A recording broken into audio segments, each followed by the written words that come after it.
Let's dive into the fascinating history of Porsche, one of the most iconic automotive brands in the world.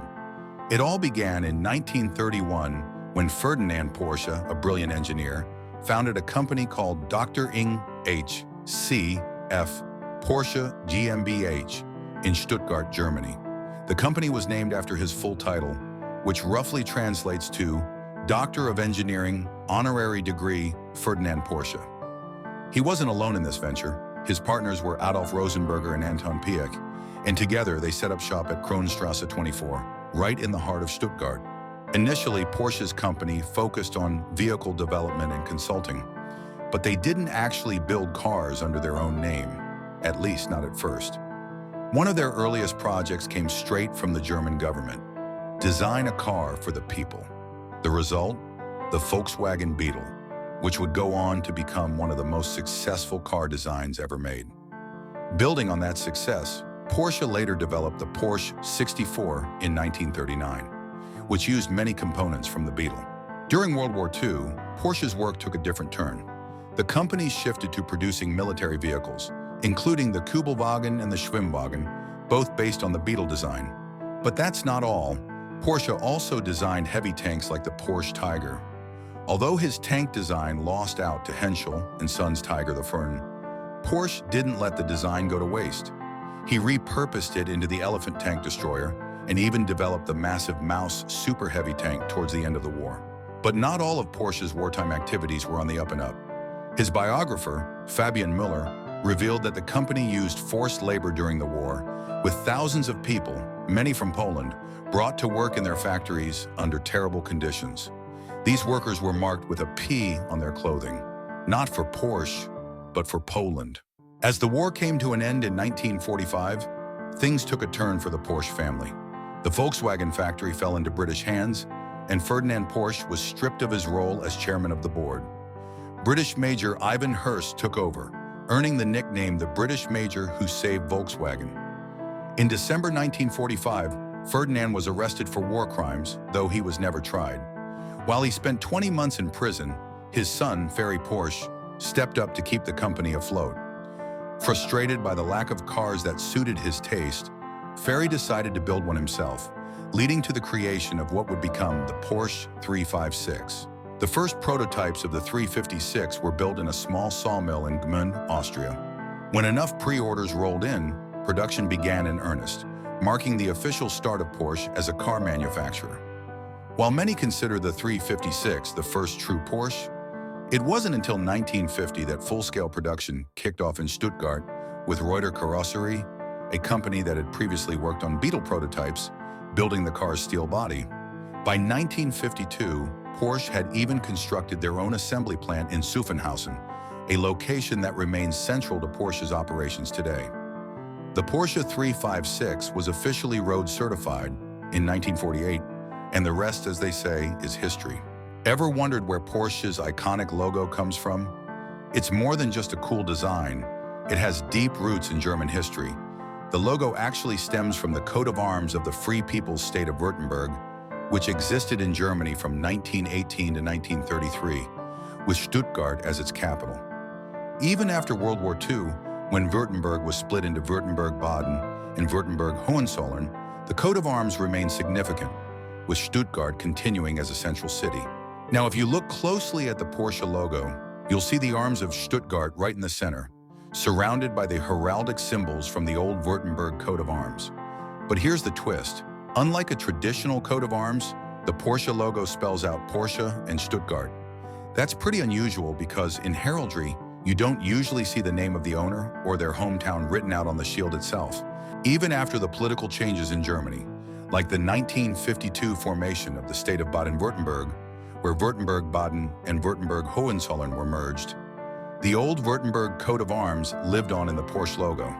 So every time you see that emblem, you're looking at a piece of history that's been around for over a century. It's also worth noting that just before all these changes took place, Ferdinand Porsche, the genius behind the brand, passed away on January 30th, 1951, after suffering complications from a stroke. But his legacy? It's still very much alive every time a Porsche drives by.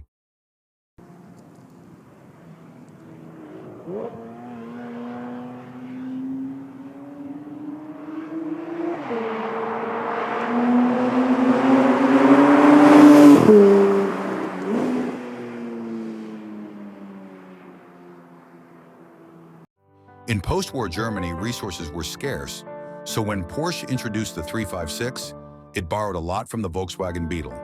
Components like the engine case, transmission, and suspension parts all came from the Beetle. But as time went on, the 356 evolved through several stages, known as A, B, and C, and most of those Volkswagen-sourced parts were gradually replaced with Porsche's own designs. By 1954, the 356 engines were powered by cases specifically designed for the model, and the car's sleek bodywork, that was the brainchild of Erwin Kommende, who also designed the Beetle's body. Porsche cars have always featured air-cooled rear-engine configurations, a rare setup among car manufacturers, but one that creates incredibly well-balanced vehicles. Fast forward to 1964, and after some serious success in motorsports with models like the 550 Spider, Porsche decided it was time to redesign the 356. Enter the Porsche 911.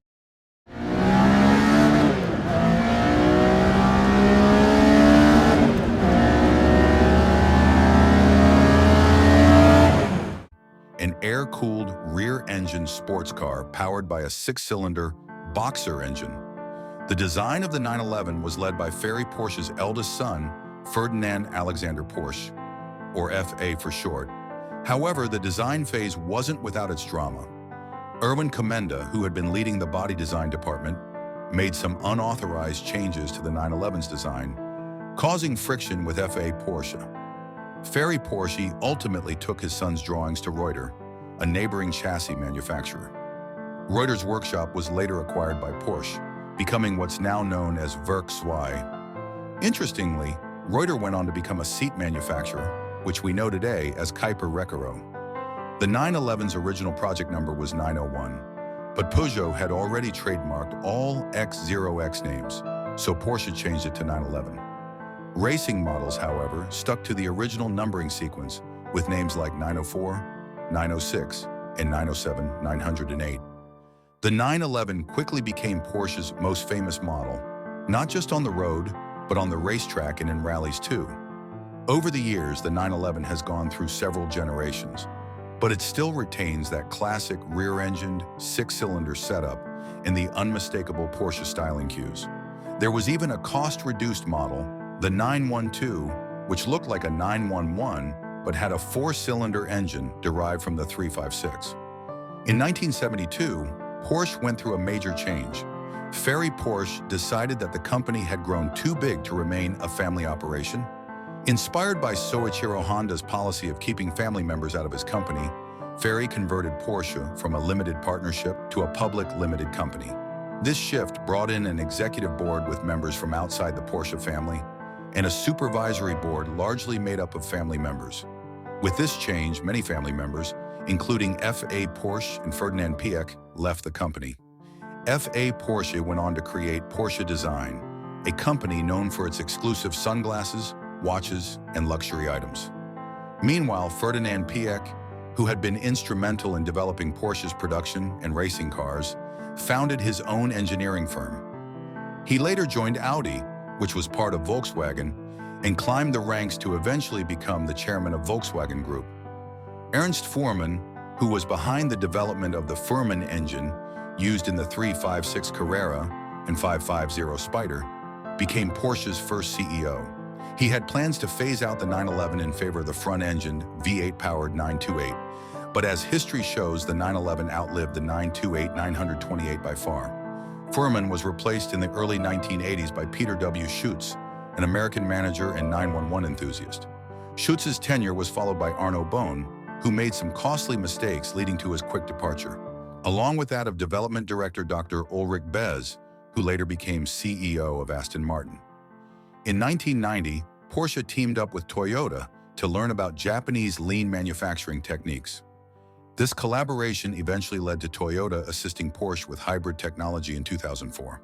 In 2002, Porsche introduced the Cayenne, marking the opening of a new production facility in Leipzig, which at one point accounted for nearly half of Porsche's annual output. 2 years later, Porsche launched the Carrera GT, its most expensive production model ever at $440,000. The Cayenne and the 911 have since alternated as Porsche's best-selling models, solidifying the brand's dominance both on the road and in motorsport.